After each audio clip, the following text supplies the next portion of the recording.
welcome back to Darkwoods Paranormal. I'm your host, Gabriel Von Graves.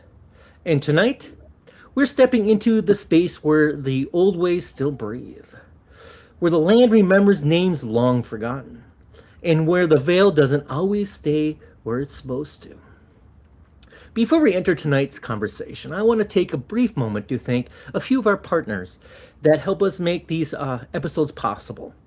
If you ever find yourself traveling through north central Minnesota, just minutes from Brainerd, Minnesota, I'll encourage you to stop at Hudson Smokehouse in Ironton. Real barbecue, real atmosphere, and the kind of place where stories linger long after the plates are cleared. Hudson Smokehouse, where the food is honest and the memories tend to follow you home.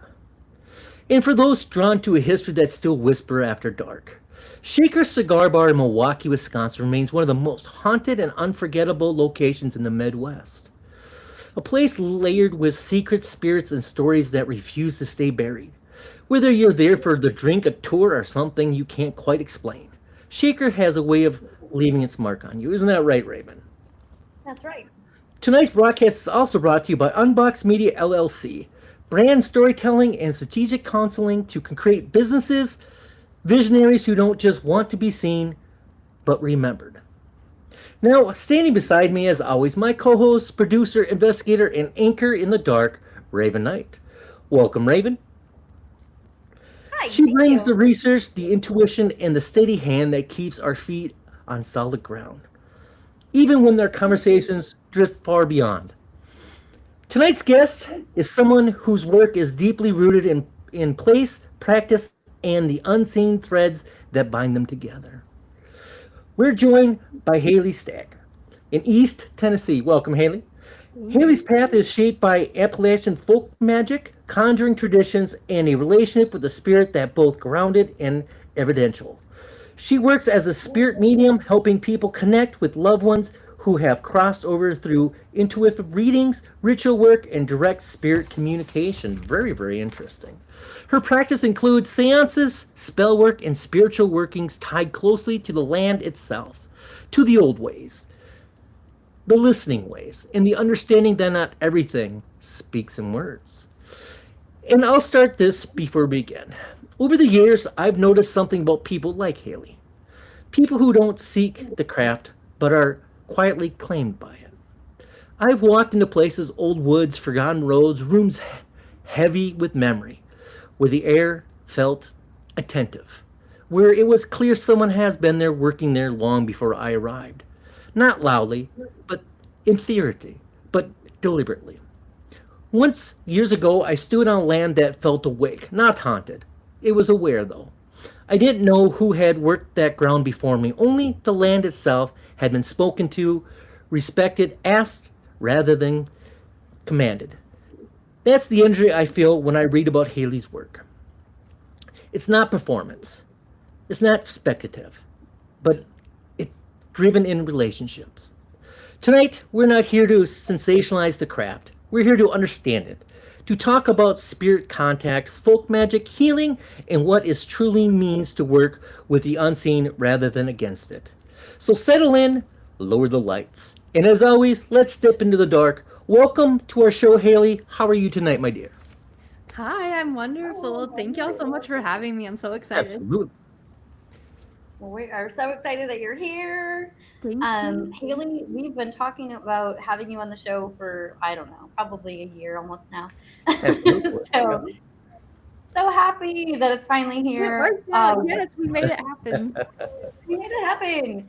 So we actually met you. I know Gabriel probably doesn't, I don't think Gabriel really remembers this, but we met you at the Missouri Puricon Yes. uh, in February, which feels like forever ago. It does not feel like I keep thinking this was over a year ago, but this was actually not even a year ago yet.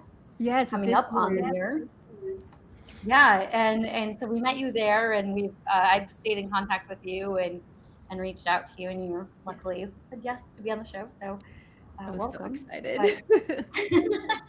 But Yeah, coming up on a year, are you planning to go to the next Paracon? Well, I just want to start with that because I'm excited to go to that Paracon. Yes, I It's think wondering. so. I still have to check on vending, but I'm planning on going regardless and being there because I want to see everybody. So Well, you're I'm welcome to share our table, Haley. If you're not able to get a vendor spot, we'd love to have you as a guest on our table. Most Oh, certainly. you're so kind. I will definitely Absolutely. let y'all know, but I'm excited to be there. I want to see everyone, and I just love events like that. That is a place to truly meet people Hmm. and meet them where they are. Absolutely.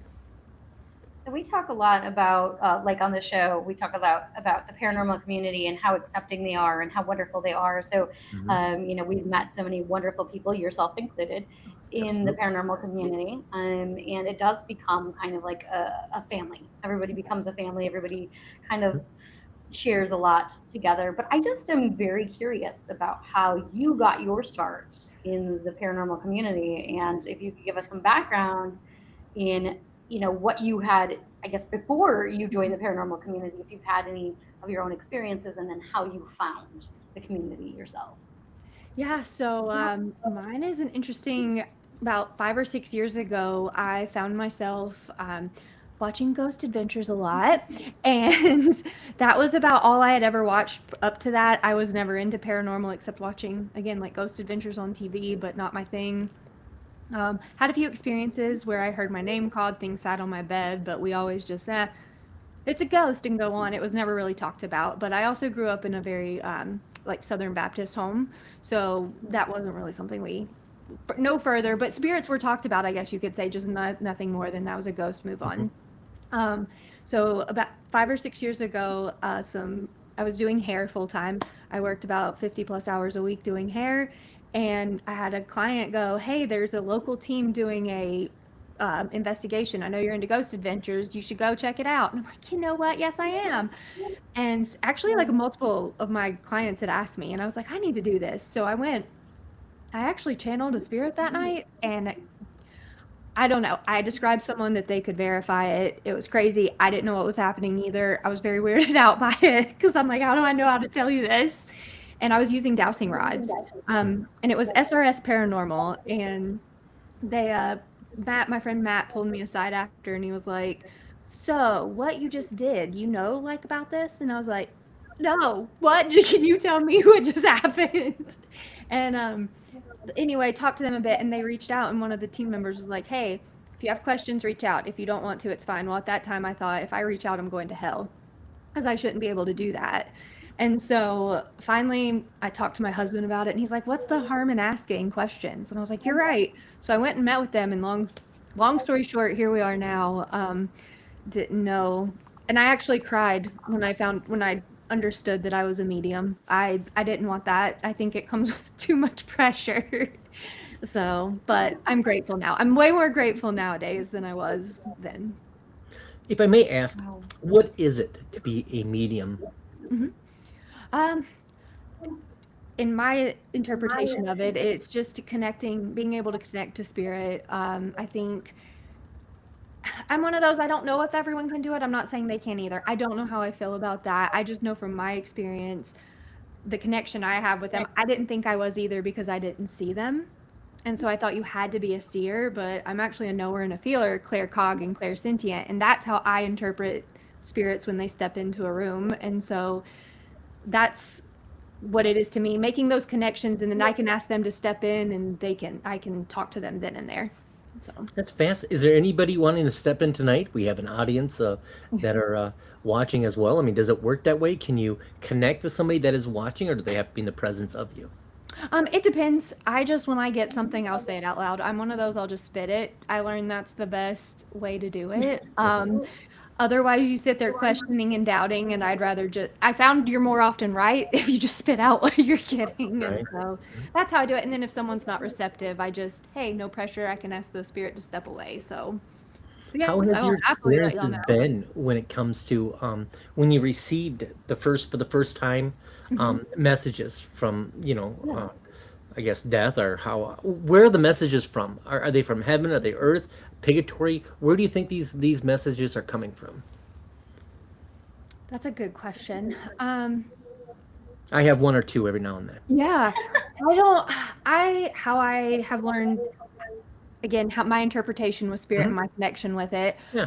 I feel it's another plane of existence that maybe I can't see. I believe we kind of have stacked timelines and different Absolutely. realms, and I just feel like we're just connecting with different ones. I've connected with enough energies on different frequencies now that I do firmly believe it's just energies on a different level. And so that's, yeah.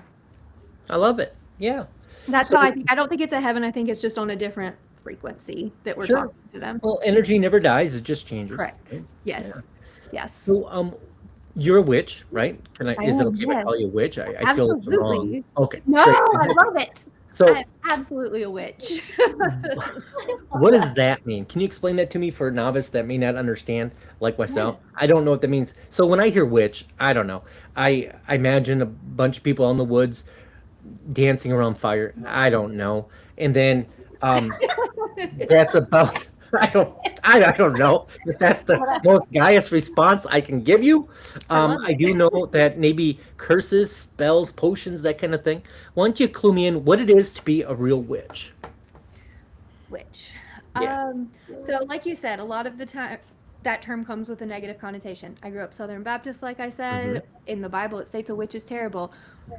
What I have learned in my own journey and experience is everyone does magic. I think Christians do magic. You are magic. It's not something you create. You are magic. Magic comes from the earth, and you are magic.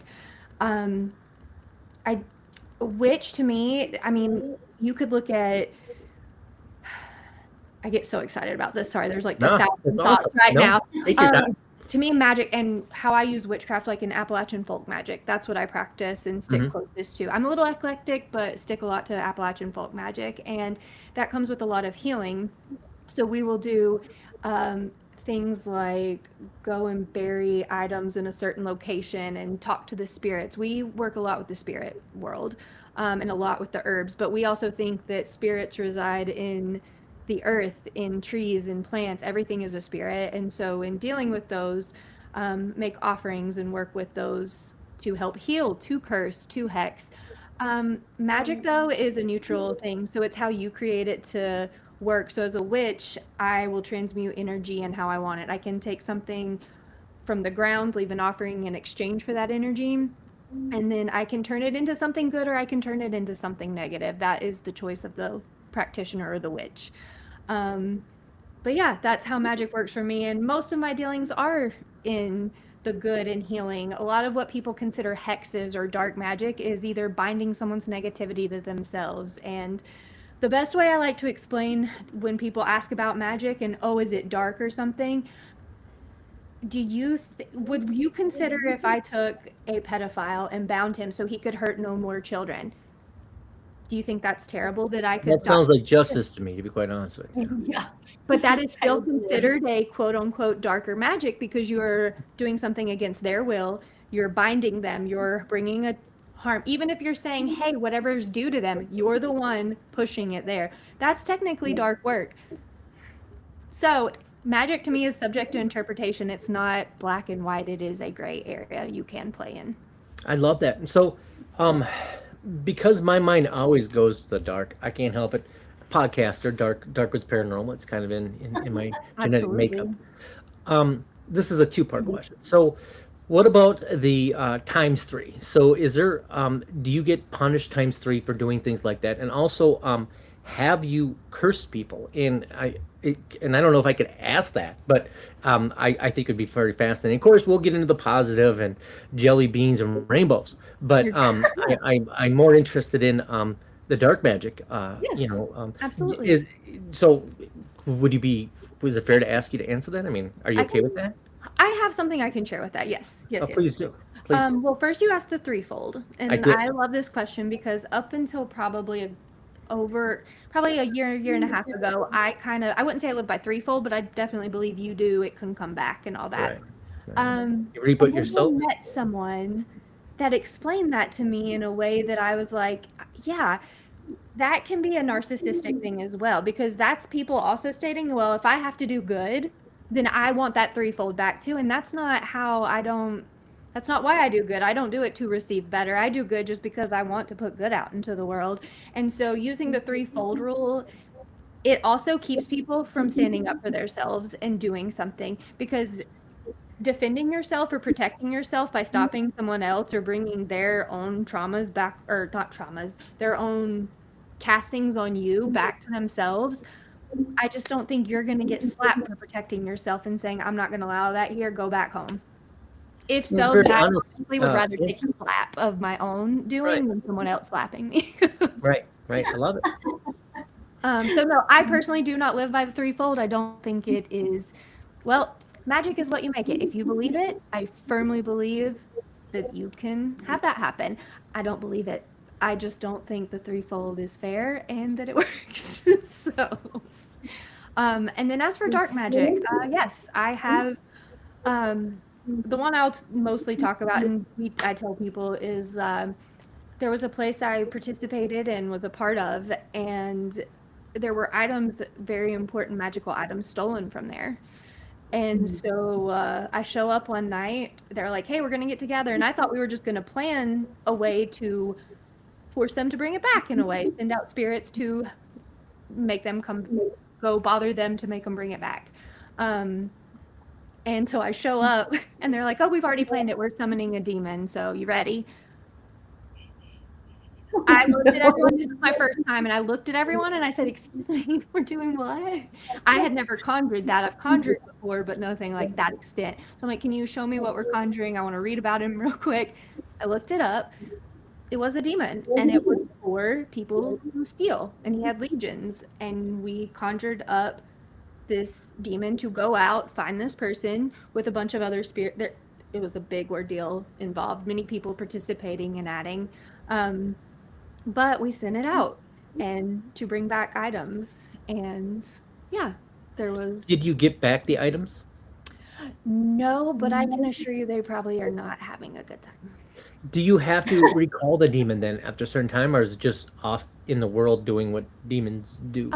However long there was a feeding continuing with it. So again, when you're working with spirits, you make offerings, you make deals, you good or light or dark beings, you're making a deal. You're offering, if you're working with another entity, there has to be an exchange. That's the way spirit world works. And so there is an exchange. You can set your times, you can set how long, you can keep feeding and keep workings going for a while. But what I heard and what I saw show up. Can I ask you more about that? I'm very intrigued. First of all, what was your offering? What part of you did you have to give up? And explain the name. Now, I've been in the presence of a demon as a child. Yeah. I can tell you, at least in my case, the smell was true. There is a smell. This entity, you could feel it I could feel it in my soul. It was cold. I could feel it in my soul, and it knew me. It knew everything about me. It knew my triggers, what to ask, and it was very controlling. It was very, very old, very smart, just smart. So that was my experience. Tell me your experience when it comes to what part of you did you have to give up, or what did you have to give up as an offering, and what was your experience with this demon, if you don't mind me asking? Yeah, of course. So again, you have to know I came from a perspective that demon, when I first heard it that night, was a Christian. That even though I no longer practice that, that was where my first thought it triggered that, and I was like, shit. Excuse me. Shoot. Oh, you can say that. That's right. I was like, I cannot do this. Like, I literally got paranoid, and so I asked my grandfather to step in as a spirit guide, and I was like, you got to help me. Like, what the are we doing? But somehow I got a peace over me. But also I looked up demons and I talked to the people that I was working with, I trusted with my being. So I said, I trust you. Explain this a little more to me, because all that I'm hearing right now is Christian demon, and I'm nervous. And after I looked into demonology, it's just not what demon goes across so many cultures, and there is not just a Christian demon. So they are not, I'm not saying they're like love and light, but they're not like a Christian demon. They're just an entity. And if you look at entities, look at a wolf. You don't fault a wolf for going and attacking things and eating, because some beings are just created to do something. That's what their job is. They have jobs. We all have some kind of soul purpose or purpose. You have to think some spirits, that's just what they are. We may not know how they're created, but that's just their being. They have a job. So we're summoning that demon, that entity for its job. It does not like thieves. It will chase thieves. So we approached it that way. My personal offering, and I do not speak for everyone that participated because everyone does a different offering on their own. I personally offered blood. It was a living force. It was for a place that I cared about and the spirits there very, very much. For me, that was an easy, here you go. So, but yeah, it was a finger prick. I did not, nothing dramatic. I think other things, some people are like, blood. And no, I'm a diabetic. I had a little pricker in. And what was your experience with the demon? How did it feel? Did you physically see it? Was it more of a sensational that you felt? I heard it. It You walked heard up it. behind me. There was no one behind me. We Okay. were in a circle. There was absolutely not a soul. And there was a pathway where you enter the circle and you heard it. And I was kind of looking. I also made a mistake that night. I always tell people, I say not a mistake, but you have to learn the hard way. And I did. I was creating myself as a medium too. Shouldn't have probably done that. So I offered myself as a medium as well. And was saying I'm the medium here. And so it got dizzy. I got a little freaked. I freaked myself out almost to the edge. And so I pulled back and was like, I'm just going to stick to the magic pushing, not connecting right here. That was a lot. It got just overwhelming. My body did. Just, you felt like you were going to bust out of your skin, if that makes any sense. Okay. Love it. I had never felt that until then. And that I was like, oh. Has the demon came and visited you since then? I was very confident that we made our amends. The offering was accepted. We did our time. Okay. I'm curious about, like, what do you do to protect yourself in these kinds of situations? Like, you seem like this was kind of a new experience for you. And then did you learn to go in after that and have some sort of protection, or did you already have protection when you went in? Like, how does that work? The space was protected. There was protection in this over the circle first and everything. It already there, and then we added that. I also put different things of protection in there to offer to them, like, hey, again, I'm here to work with you. I respect you, but this is as far as we go. Because I was also very questioned with blood. I didn't want to bind to them. That was my fear. And again, I trusted these people. I was learning from them as well. And I was scared of binding to them. And they're like, that's where your intent comes into play. Remember, magic is intent. I wasn't wanting to bind to him. I just wanted to say, hey, I take this so serious. Here's my life force, because that's how passionate I am about this place and these spirits. I want to protect them. And so then with that, I put protection on, and then I asked permission, not permission. I ask all my guides first before I do things like that. If they say no, I won't do it. And I have no problem saying no.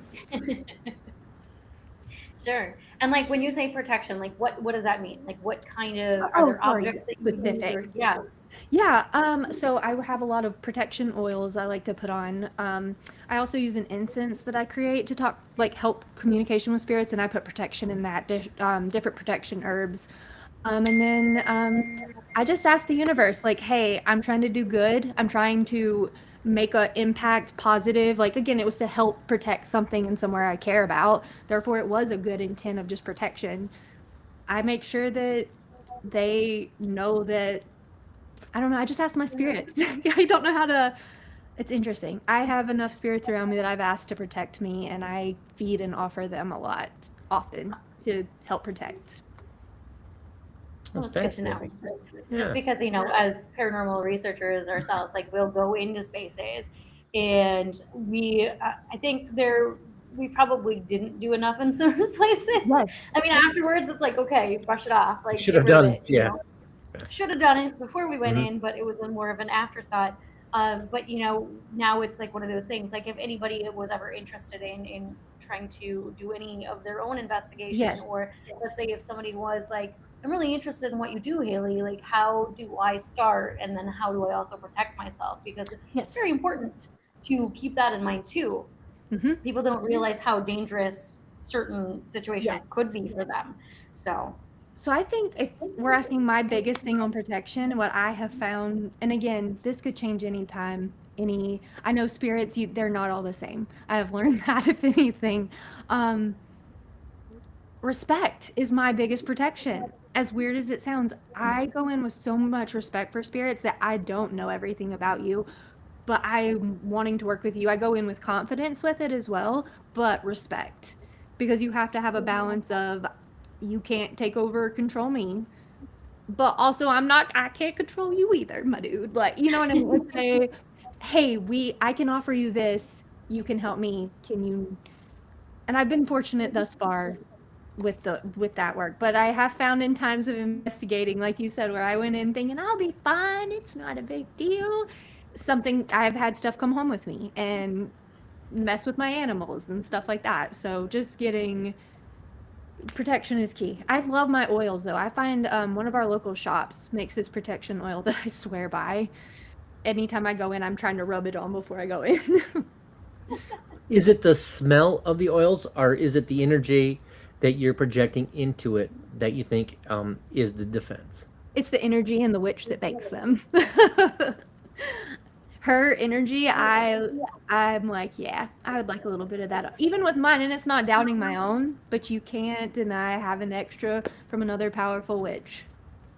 So this being, a paranormal podcast, Yes. do you have any experiences with demons other than summoning one? Um, Personally, no. I have not been around a demon otherwise. I had to think about it. I always have the story of my grandfather. I was really young and don't remember it, but he was oppressed by one time, and that's Really? different thing. Yes, yes. My parents saw weird stuff happen with him, like scratches forming and words scratching into him, and it was weird. What was it, him, or was it the environment he was in? Do you know? It was him. He was a spiritual person too.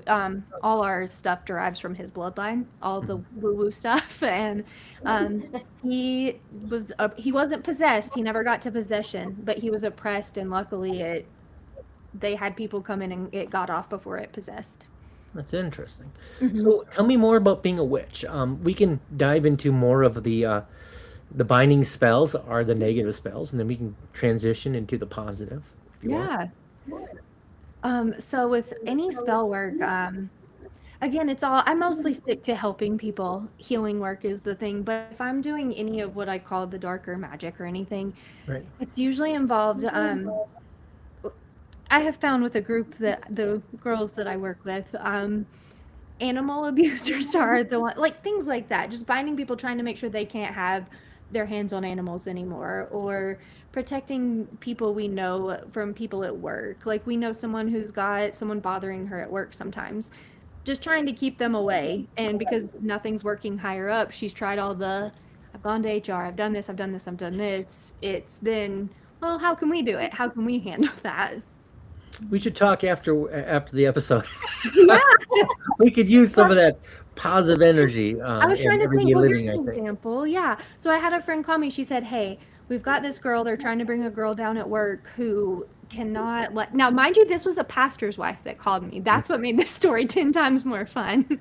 She called me and she said, I know what you do. She goes, I don't want to hurt anybody, but this guy keeps lying and he's getting a job promotion. And the girl who works her butt off is telling the truth, does all this. She might get fired because of all their lies. I said, okay. So I did a working to where he would stumble and have chaos, and he would basically, what's the word? Tread. Until he starts telling the truth, he's going to tread on his own lies. Like, that will not go well. Couple days after the interviews and all that, I got a call, he got fired. Now, I'm not taking credit of the fire, but he couldn't keep up with his own lies in the interview. She said it just like was stumbling progressively worse, and he must have exposed himself, which was the point of that, was to expose it. He would stop stumbling when he told the truth. And so, Wow. I mean, maybe he did it himself, but Yeah. Well, that's awesome. So when you start practicing witchcraft, what point that you're like, wow, this actually works? Was there that point? yes. Can you talk about it? Actually, Is that okay? even my husband was like, mother-in-law was Those it's it was a mother-in-laws. mother-in-law. Is That's all I have to say. Their mother-in-law. Right. And we really needed her to leave us alone. And so I put her in the freezer. I did a freezer spell, and I wrote her name in a baggie, like a Ziploc bag. Wrote it in there. Put some water in it to where when it froze, it would cover her name. Put a little rosemary in there because at the time I was still like new, and I was like, I don't want her to get hurt. Just leave me alone. Zipped it, and I put it in the back of the freezer. Do you know that woman didn't talk to us for a year? Like literally no calls. There was one day someone told me they're like, well, depending how you froze her, it could have blah blah blah. And I got in my head, so I'm like, let me take it out and redo it. So I thawed her out. Within 24 hours, my husband walks up to me and he goes, put her back in there right now. And she was calling within 24 hours. Hadn't called us in a year. Wow. And I literally was like, oh shit, that worked. So, as somebody that's receiving maybe a spell, how do you break a spell? Can you talk about that? Or is that like Furbo? You just can't talk about how you. I mean, let's say somebody puts a hex on you and you're undeserving, or maybe you are deserving of it. And how do you protect yourself from people like you? And I don't mean that in a negative way. It sounded horrible. I No, get I it. get it. Great question. It makes sense because I feel like people think that. One, I think it's interesting. I guess how I work, I just am not walking around like feeding my energy into people. Like some people are just shit asses, and it's not worth my spell work to even wait. Like they're miserable already. Right. Why would I waste my energy making you more miserable? Like you're doing a great job yourself. I can see myself out. But say you are hexed, you are someone did curse, because I do believe people do it. There are people trying. Absolutely. And I think you can unintentionally sin. You Sure. may not be a witch, but if you're talking about someone negatively and they start having bad stuff happen, I do think if your intent was that strong, that's magic. Your work, it's spell work. So, Right. to break those, I think either one, I think one of two things. One, you can break it by there's different. You reach out to a witch and you ask them. If you're not one, you reach out. How can I break this? We have ways. Old world stuff. Yeah, there's old ways to do it. Like in Appalachian magic, there's egg cleanses. We got that from. So Appalachian folk magic is a mix of like hoodoo magic and then Native American magic and then European. And we were taught. It's some powerful stuff, Appalachian stuff. Yeah, I mean, and it is. Yeah. It's a folklore in that area, it's crazy. I mean, And we not did. We crazy learned as a in bad, lot. but yeah. Yes, it is. And we learned a lot from different cultures. It was very, so there are different ways, but like an egg cleanse, you run it over you and then you can read it and see, and then you dispose of the egg properly, or you can smudge people. And I mean, breaking hexes is more than a smudge, but there are just different ways of breaking them. And then also, I'm a firm believer, some people are just protected. And if you don't deserve it, your magic may not work on that person because their backup crew over here is way tougher than what you're trying to put out. And I do believe that can happen to people. Not everyone. Some people just they got a crew back behind them. Some people do. Yeah. So you said something really interesting that I want to kind of circle back to. You said basically if somebody was like saying it enough and believing it enough, like they could cause it to be in existence, which we've actually talked about this before in the way of like paranormal stuff. Let's say you go to a place and you believe so much that this is happening that you could actually create these things happening around you, which is why sometimes you go into a place and nothing's happening, or you go into a place and stuff happens. So I kind of want to touch on that. So you are basically saying though that you can speak things into existence if you or manifest. That's the word I was looking for. Yes. Manifest them. Yes. If you try hard enough. Yes, I firmly. $1 million. Yes. Okay. I'll keep working on it. No, I think you can. It's manifestation. I was weird about. I'm like, I think sometimes you just got. I think with manifestation you have to work, but I still feel like it gets overplayed sometimes, and people think, oh, I just have to say it. No. I think you have to meet it halfway. Yeah, and you Yeah. do. And Yeah. so like an example, I said like it was like 2 years ago. I said, I'm going to read this person. I just am going to one day. And I said it out loud to my husband. I said, I don't know why. I don't know how. It'll never happen, but it's going to happen. And sure enough, 2 years of building and what I do, I did a podcast, got an email from that podcaster, said my other co-host on this one would love to get a reading with you. And like, so I firmly, but I said it out loud, and I just said it's gonna happen, and I think you have to believe that, but also then put it away. Just put it away and start working towards it, whatever that means for you, and I think it can. When you say readings, what do you mean? Let's say there's somebody listening doesn't quite understand what a reading is. What is that in your terms? Yeah, so it's different depending who you sit with. You can have a tarot reading, a pendulum reading, I sit down and it's a psychic medium reading. So I will read your chakras, go through where you have blocks, and then see who steps in for you automatically. And then if you want to talk to somebody that I haven't picked up on, we can ask them to step in. And once you feel comfortable and that I'm not BSing you, because I'm a evidential medium, so they'll give me something that lets you know exactly it's them that I should not know. Once you feel comfortable with that, then we can start asking the questions you have, so you'll feel comfortable that you're getting the right answers. Well, out of Raven Eye, which one's more damaged? I'm just saying. Raven or me? Who's more damaged? Actually, It's Raven, right? I know. Listen. I it's don't okay. know. It's okay. Raven knows it's mine. It's fine. none of these things would insult me either way. So I can't expose traumas. So it is Raven. You can wink if it's Raven. You can, yeah. breathe if it's Gabriel. You can't fix her. It's fine. Yeah. So when it comes to paranormal, you said you had a fascination when you're watching Zach Bagans' big muscles and acting all a fool. Listen, I know it is still my guilty pleasure. I'm embarrassed to say it, but it's still. I should tell you about the dream game I had with him about him once. I need to know because I will play. I need to know. In February. Yes. No, you said it out loud. People are listening. They want to know. I told you about the drinking game. We used to. I don't Oh, know. yeah. So we had a drinking game once. It was for Ghost Adventures. Basically, if for the intro, that was one drink, right? If Baggins announced like the location, that was a drink. He locks Aaron in a cell or locks Aaron in a basement. That's 6 drinks. So we had a whole yes. And so we were drunk. We were drunk by the end of this game. Like one episode in, it was like the one we watched was about the Greys too. We watched one about the Greys. I mean, we were just we were done. I love it. It was fantastic. But we had so many drinks for each thing that he did because he has his things he does.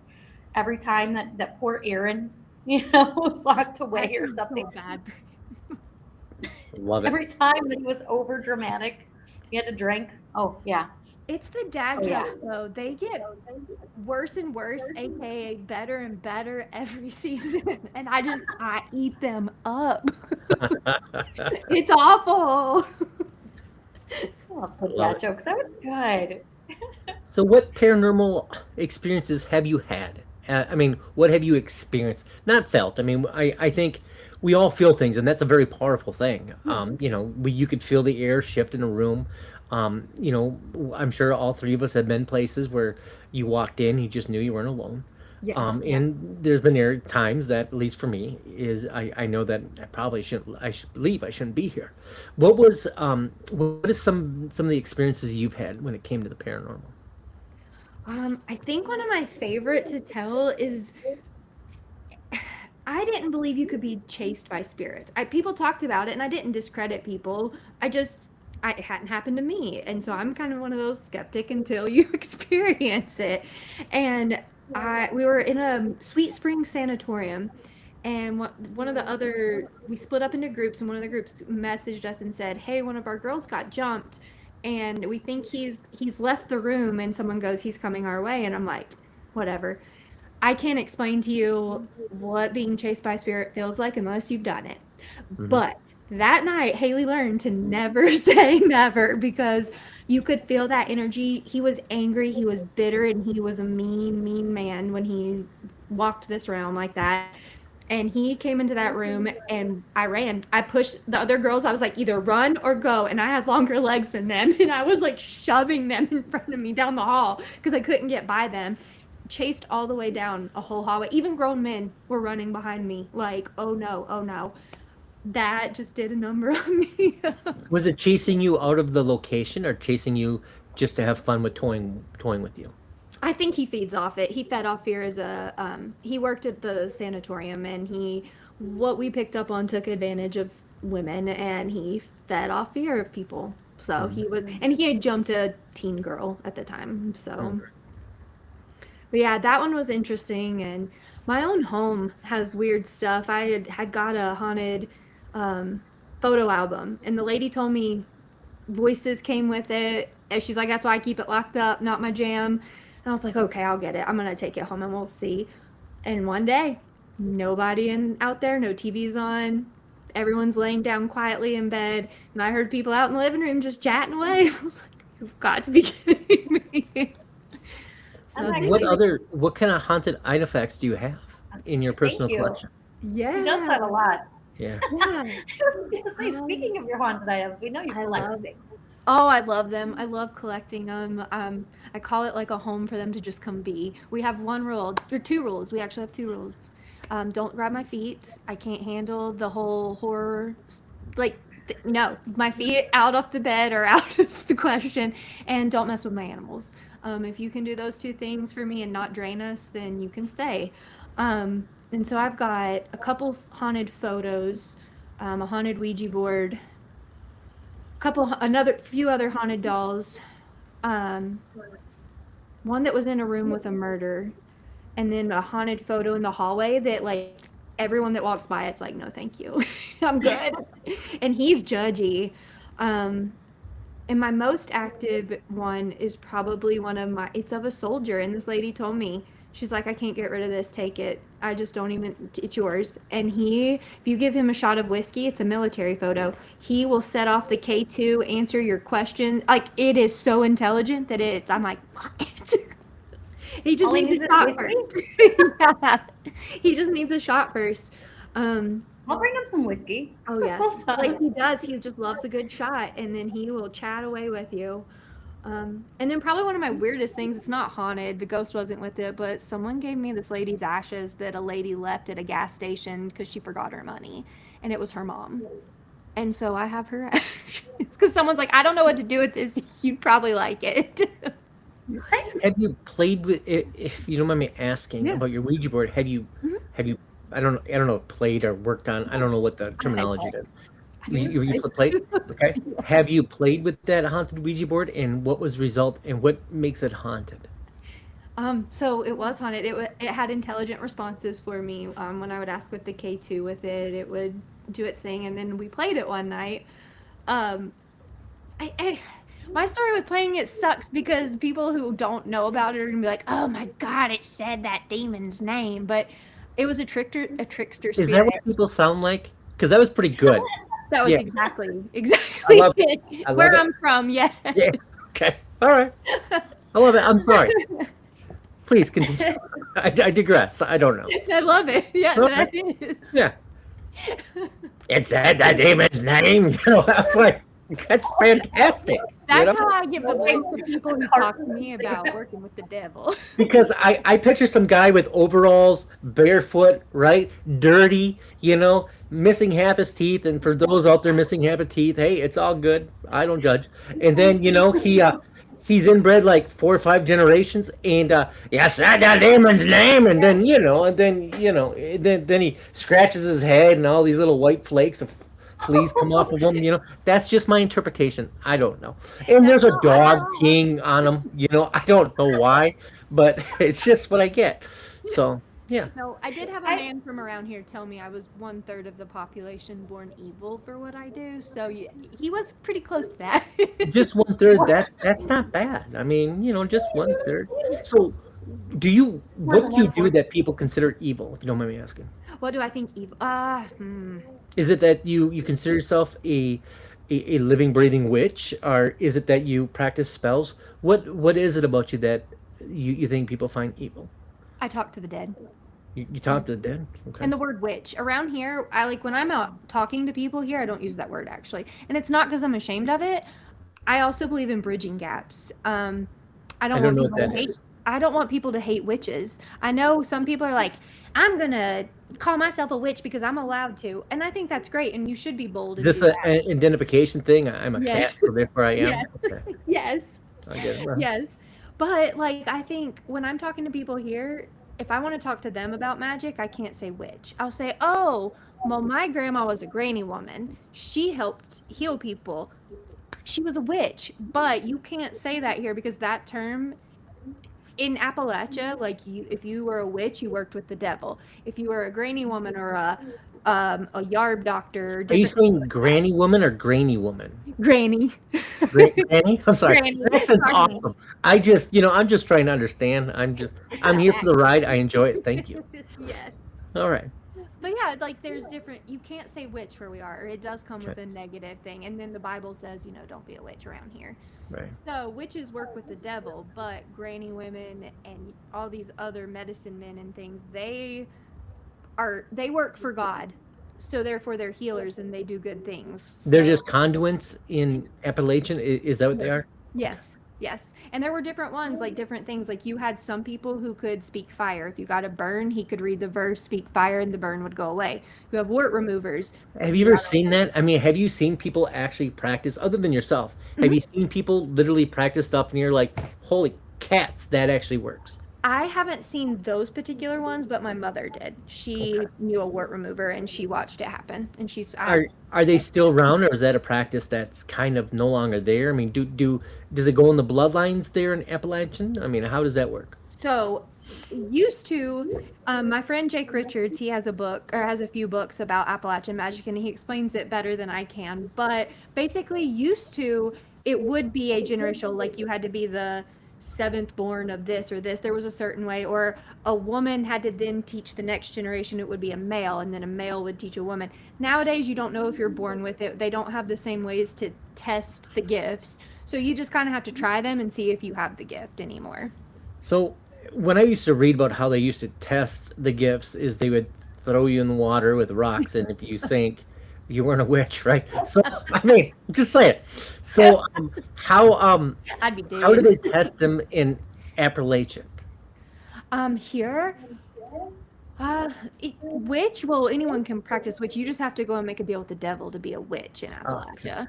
But again, so I wouldn't be technically a witch here. I would be more of the granny woman is what I'd go, because they used herbs to heal, things like that. So I would fit under that term.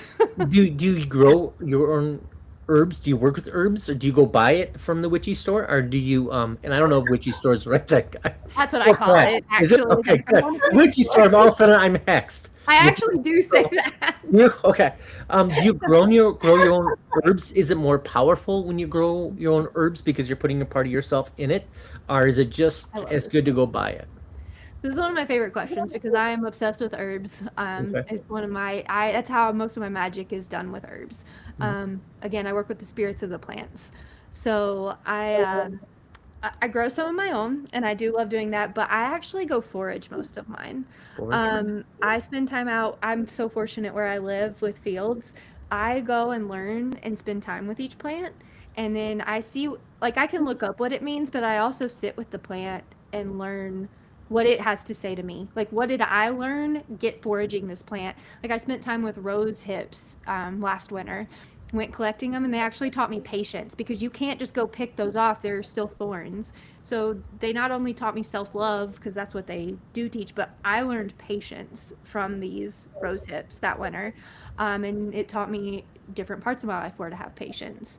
And so I like to go spend time with the herbs and learn them that way and cultivate that relationship. So when I'm using them, and I also leave offerings when I go harvest. So if I go out, you can leave rice or rocks, things like that, but I'll take an offering to the plant, ask permission.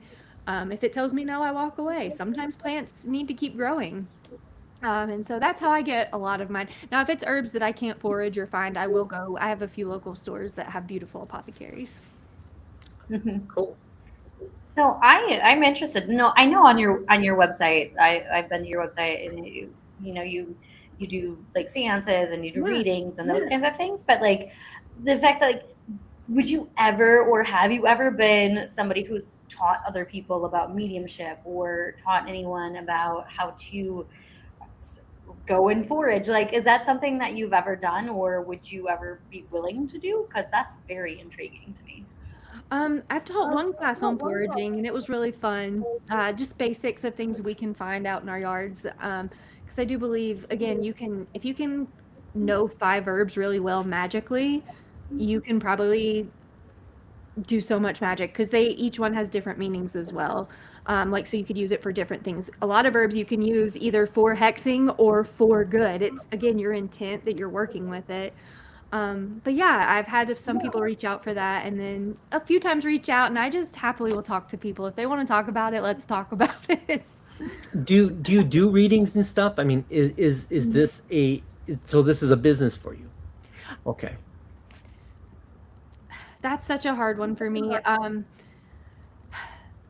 The craft, I don't. Again, it depends. Sometimes I'm told, I don't know how to explain it exactly. It's different each person. Sometimes I'm told you just have to help someone, and I'll just reach out to them and say, hey, I've got to do this. Some people do come to me and ask for help, and I have a hard time charging. I do sometimes for a reading, but when it comes to my craft and someone approaches me, I need help, I'm not turning down someone who needs help. I'm just not. I can't. I told Spirit I will quit what I'm doing if it becomes about money for me. I can't just be that. I know I have to make a living, but if it becomes about that, I don't want to do this. That I don't. Spirits, we all work in different ways. Even when I work with spirits, I make an exchange, and there has to be an exchange of sorts. That's how the world functions. What is the exchange? So what can you give a spirit? Like, let's say I was conjuring, I don't know if that's the right word, but a spirit, and I was asking for a favor, and that sounds bad. No, not at all. What do I give something that doesn't have tangible things? What is it that I give it? Well, is it a piece of my soul? I mean, what is it that I give a spirit? You can soul tie to tie your soul to certain beings to help them. What if I wanted 100% of my soul, right? Let's say I just wanted to hang on to it. I'm sentimental. I've had it for a while, right? So let's say I wanted to keep it. What else other than my soul do I have? I mean, what is it? Is it an offering? Is it a favor to favor? So one, I'll tell you how I exchange. I work with the Fae a lot, out in the woods, because they're the woodland beings, fairies. Yes, they're out there. Yes. I believe I've seen. I will die on that hill, but so I work with them. What I have found is, if I need something, everyone's very adamant that they don't say thank you, and I don't say thank you to them often. I have before, but again, your intent, blah blah. But I will take out honey and cream, and I will say, hey, I need this done. If this is enough for you, please, or help me out. But I need this done. I have a 3 out of 3 for animals coming home with that one.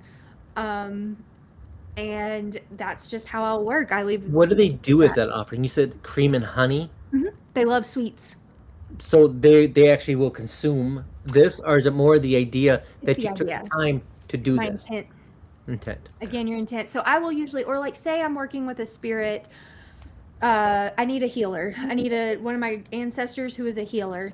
So I know she liked hot tea or hot coffee. So I will go make her a cup of tea or coffee. I'll go light her candle, set it down, and say, hey, I really am trying to help this person. They're not feeling well. They're very sick, and they're congested here. So I will go in my apothecary, get some herbs that I think help with your airway, either physically or spiritually help with those areas.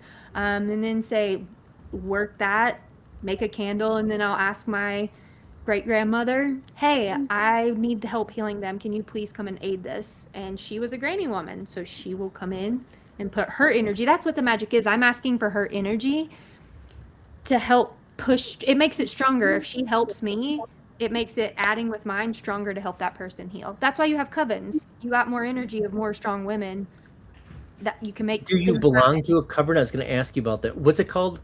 A group? I want to call it a group or a cult. I know that's not right, but it's a coven. Yeah, is that what it is? A coven, not a coven. Okay. Yeah. Do you belong to a coven? Yes. And how many people are a coven? It depends. Each one's different. Numbers do play an important part. Usually there's a reason with a number. If you stop at a certain number, things 7 like that. or 6 or whatever. Yeah. Okay. Well, that's fantastic. Yeah, I think it's important. It helps when it's great because like if they're going through something and we can all aid in it, we're like, "Hey, let's all focus on this right now. You need help either, oh, you want a job promotion? Let's get you that job promotion. Like, let's aid in and push Does there." It it, does works. it work better if it's not so self-fulfilling? Like Raven wanted $1 million. Let's Yep. say I wanted good for somebody else. Yeah. Is Well, that $1 more million powerful doesn't because go to it's good for somebody else. yeah, Who says my okay. $1 million is not Listen, going to she good? said a million. It is what it is, right? We all heard it. So Yeah. if I go to a covering like you guys and I'm like, listen, this person is sick, right? And if I'm doing this just because I want this person to be better, is it stronger or doesn't it matter? A favor's a favor. I think so. I think the more you care about them and the more you're willing, I think, yeah, it's just stronger if it's someone I care about or doing it for someone else because you're wanting to do it. You don't Right. have to go help There's someone. no personal benefit to me. No. You believe if it's a positive, it has more of a chance to be fulfilled. I trust that if I'm putting good in the world, I'll be fine. You get what you And say. I don't do it for that reason. I just trust that I'll be okay and have what I need to get Right. through. That's what all I ask for. I say if as again with transaction and give and take, all I've ever asked is I've learned I don't ask for money. Somehow me and spell work and money don't go well together. Money is so cheap; it has no It value. is. And that's what I learned. You have to go deeper. If you want money, you have to go. You Sorry, don't Raven. want money. I want to travel. I want to go on this trip. You have to go get down to the serious nitty gritty of what you want because money is it's here. It's here. It's something created that you've got to get to the tangible. This is what I really want, and then push for that and manifest those things. And that's when I think it works. Money is just. I think you can to a certain degree, but I think it's a higher price that I am not willing to pay. Do you mind if I ask one thing that always curiouses me, but I'm very curious is about seances. I don't partake, only because I think it has the ability to turn wrong 100% of the time, right? Yeah. So that's just my own personal belief. I don't put my belief on anybody else. Respect that. What is your process of a seance, and what is the purpose? In your vision, what is a seance? What does it do? Why have? So a seance is literally channeling the dead. Usually you will sit with a medium who is your person channeling, but I've actually the ones I participate in and host, I do it a little different. I want everyone to participate. So what you're doing as seance essentially is creating a circle. So you're getting an energy flow and you're, again, think with how I said with a coven, you're creating a stronger force of energy by having more people. And so you create that circle and you get the energy flowing and you have people push. You allow to receive in your left hand and push out through your right hand to the next person. And you're creating a protective circle and you're creating a circle the spirits can be a part of, again, to pull energy from. And then I'll just tell people, usually I'll start because everyone's a nervous wreck and just start expressing the spirits I get. You just go. If no one claims them, we move on. Usually though, you want someone to hopefully claim it because other mediums I've heard they do the same. The spirit will keep talking to you until someone claims it. So I always say, even if you don't want to talk to them, just let me know that you know who that is so we can go on. And then other people start saying, okay, well, I'm picking up on this person. And I encourage that. I want people to tap into their gifts. That's why I love what I do. So usually everyone will start announcing spirits that they're picking up on and we'll talk with them. And then we'll take breaks after about 25, 30 minutes, let everyone kind of recharge, reset.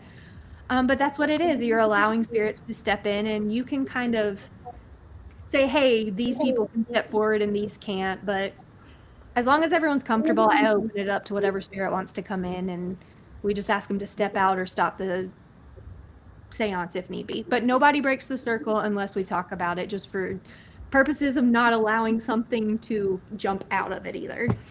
I love that, and I'd love to have you on again to cover more of that. I don't want to take up too much time. So at the end of most episodes, I ask about a thing. This thing doesn't exist, all right? I'm just saying, Raven, listen. You can't start with that. This thing You doesn't can't exist. start with We that. have lots of people that swear on it, and I'm just letting you know it is nothing more than a commercialized thing for people to buy, right? And I'm talking about the non-existent Bigfoot that doesn't exist in any realm at all. It has, yes. Listen, Haley. Okay. It's okay to be wrong, Haley. I don't look at you any different about that. So Raven is a believer, and of course I'm tongue in cheek because there's a lot of people. I've heard the thumping of wood, and Appalachian Mountains. I hear when I was there on vacation with my family that they believe. They That's what I was like. You're talking about one of our say, things. yeah, you don't say they don't because they will have a conversation with you. So the Talk to him like the Brady Bunch, and he sits in the middle apparently. And I have more questions for that man. I'd like to see him again. so the non-existent Bigfoot. So what can you tell me about that? Are you a believer in something that doesn't exist? Well, when you put it like that, yes, I believe in Bigfoot. Have you seen Bigfoot or have you seen evidence of Bigfoot?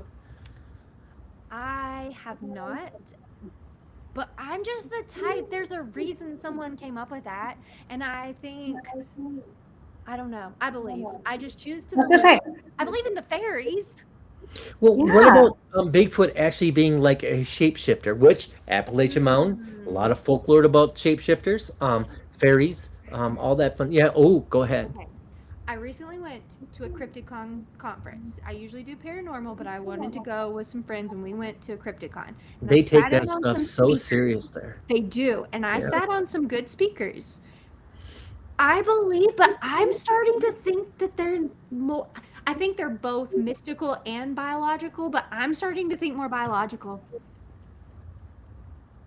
Interesting. I was gonna say, Gabriel, look Yes. at that. Outnumbered again. Listen, Oh, I'm okay with people no. being wrong. It doesn't bother Why me. don't you No. believe? Well, okay, it's not that I don't believe. I find that in our conversations, there's more believers than there are non with people we interview. There's no evidence. I was gonna Someone say, sees a footprint. Okay, great. Those can't be faked at all. No hair, no evidence. I caught hair and they can't prove it. Well, it's a mixture of different stuff. Whatever, right? I just I'm more of a partaker that it's a shapeshifter. We talk about thinning the veil a lot, and it's some creature that slips through in certain times.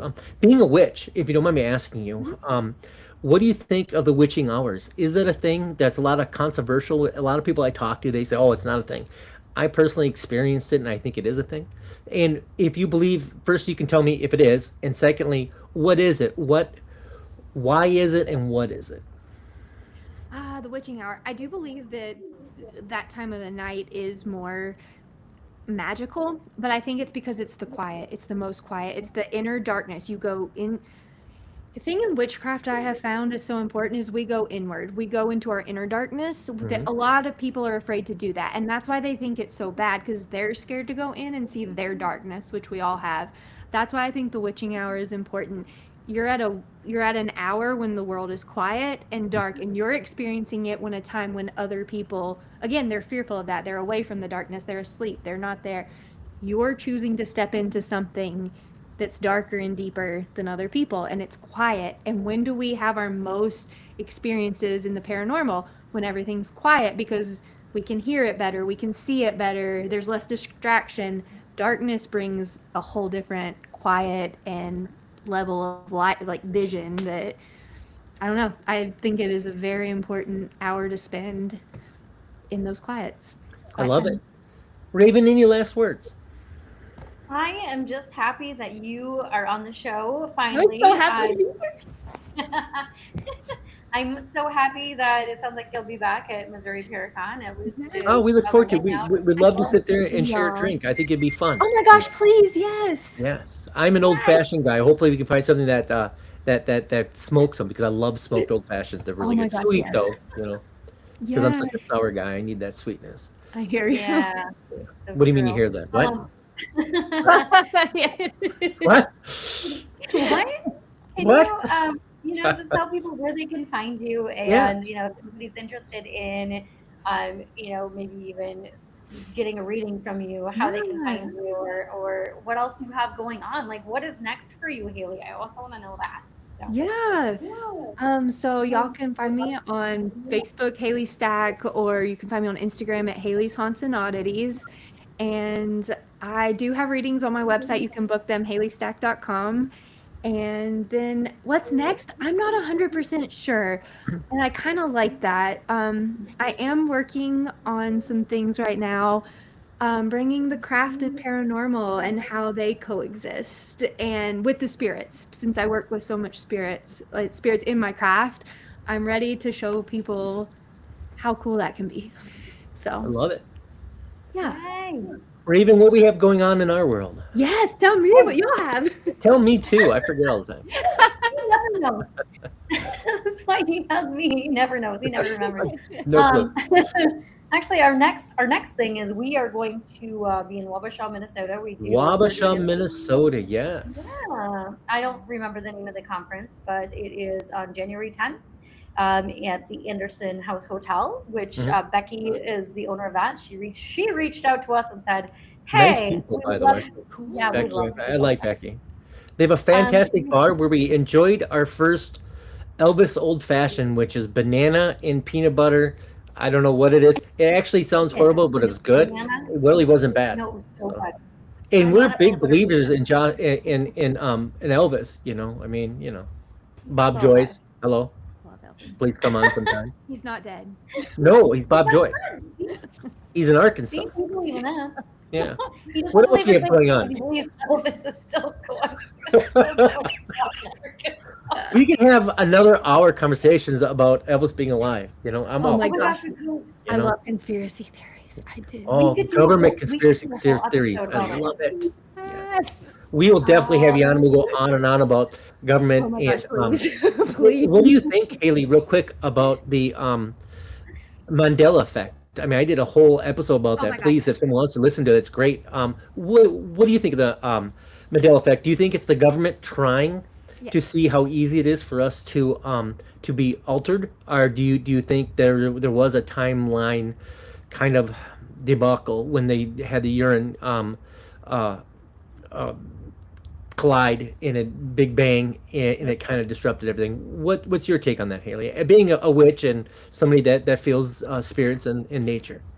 I firmly believe that the government absolutely, like, softly eases us into things. I've said that. I think they're doing that with the aliens right now, and I believe that. I'll die on that hill too. I think we are slowly getting eased into things. The Mandela effect, I believe. I remember seeing the freaking Fruit of the Loom cornucopia Me too. on my grandfather's shirts. Or- I know what I The saw. monocle on a Monopoly, I remember that. Yeah, wait. What's that one? I haven't seen that one. I know he had one. They said it doesn't exist. Monopoly said the monocle never existed. Even though if you watched Ace Ventura: Pet Detective, they made a little Yes. skit of but it's fine. And then Britney Spears, I was just watching one where she was doing that one. She was doing that one video, and she had a black and white checkered thing, and she had the microphone on one, and they said that never happened. But whatever, it's fine. I know it did. I do believe that you control the mind, you control the body, and I do believe that the government, if they can trick you in thinking that your memories are false, then they can trick you doing anything. And by the way, I love the government, so don't do anything with me. Government, all for the Y'all government. can come talk to me. I have some questions. No, don't talk to me. I have no questions, big government. You just do what you do, my buddy. I'm on your side, whatever you want me to believe. Can y'all let me in? Love it. Well, Haley, we have to have you on. Yes, thank Raven, you. is there anything else that we have going on in our world? Well, just the January 10th, we are doing a speaking event in Wabasha at the Anderson Wabasha, House yeah. Hotel, and then Anderson we will House. be back in Kansas City for Paracon number 2. Yeah, So Paracon. super excited. Actually, No gang signs, Raven. Thank you. that was a 2. Oh, my bad. I'm just saying. Right. I just got We don't flagged want on that kind of YouTube. publicity. That's fine. But yes, I'm super excited to be back there as well. We did meet such wonderful people last. And I believe we'll be in last year. Louisiana in the middle of the year. Are you coming with Yes. us, Haley? I think so. I think I am. What? Where are we going again? What are we doing? Well, That's we'll be all going on our pirate ship first of all, and then what are we doing, Raven? We're gonna be at the Paracon in New Orleans. It's the New Orleans. What was No. it? The country? Oh my gosh, I missed it this year. If it's the one I'm thinking of, because I wanted to go. Oh my gosh. Yeah, I'll It's see at you the there. end of Bye. July. Cool. We'll save you a spot at our booth. It'll be fine. Yeah. So tonight's conversation reminds us of something we often forget in the modern world. Not all knowledge is written. Not all power is loud. And not all conversations are meant to be proven, only experienced. That is so true. Haley lives in that quiet space between belief and knowing. Rooted in the land, lineage, and listening, her practice asks us to slow down, to pay attention, and remember that the unseen has always been part of human history. That's so true as well. Haley, thank you for sharing your path, your perspective, and your respect for the old ways with us tonight. We appreciate that. And as always, my thanks to Raven Knight, that's wrong most of the time about Bigfoot, co-host, producer, and investigator whose grounded presence keeps those conversations honest, thoughtful, and anchored even when we're standing at the edge of the veil and being wrong in Bigfoot and asking for $1 million, which is really, really selfish. To everybody watching live and those listening later, thank you for spending this time with us. If something tonight stirred a memory, raised a question, or followed you a little closer than expected, that's okay. Sometimes the conversation doesn't end when the broadcast does. If you'd like to support the show, be sure to follow Darkwoods Paranormal across all platforms and check our partners Hudson Smokehouse in Ironton, Minnesota, Shaker Cigar Bar, and our owners that does Darkwoods Paranormal, Unbox Media LLC. Until next time, stay aware, stay curious, and most of all, my friends, do stay safe out there. Thank you all. Really so hang on much. while we go, okay? Thank Give us a you. couple more minutes. You got Thank it. you so much. Thank you.